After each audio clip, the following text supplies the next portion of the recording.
ఓ అద్భుతంగా ఉంది దేవాలయం. ఇది ద్రౌపది అమ్మ దేవాలయం మారుంది. మహాభారత యజ్ఞం జరిపిస్తున్నారా? అద్భుతంగా ఉంది, అద్భుతంగా. అరే కృష్ణుడు అర్జునుడు ఉన్నట్టున్నారా? ఓహో నాటకాలు ఇది. అద్భుతం అద్భుతం అద్భుతం. నిజంగా ఇలాంటి కార్యక్రమాల వల్లే పల్లెటూళ్ళల్లో మన హిందూ ధర్మం జీవించింది. నిజంగా ఈ పనులు ఎవరైతే చేస్తా ఉన్నారో వాళ్ళు బాగుండాలి. వాళ్ళు బాగుంటే మన ధర్మం బాగుంటుంది. నిజంగా అద్భుతంగా ఉండదు. అమ్మవారు ప్రతి పల్లె ఈ విధంగా తయారు కావాలి. చూడే పగుల్లో మహాభారతం, రాత్రుల్లో అక్కడ చూడండి కృష్ణుడు శంకరావ. అద్భుతం అద్భుతంగా ఉందండి. ఇంత చక్కగా అలంకరించే ఎన్ని మంది ఉన్నారు చూడండి జనాలు అక్కడ. అబ్బా ఏం ఊరిది? ఏం ఊరు? శాతబాకమా?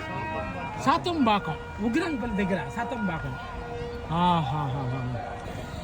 ఈ భారతం ఇవన్నీ విని ఎన్నో మంది జీవితంలో వృద్ధిలోకి వస్తారు. ఎలా జీవించాలా, పెద్దవాళ్ళతో ఎలా మాట్లాడాలని తెలుసుకుంటారు.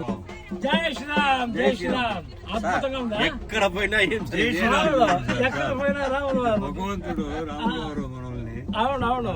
ఆయన మనం ఏమనుకొని చెప్తాం జై శ్రీరామ్. అవునవునవును. మనం చూస్తేనే జై శ్రీరామ్ అంటున్నారు.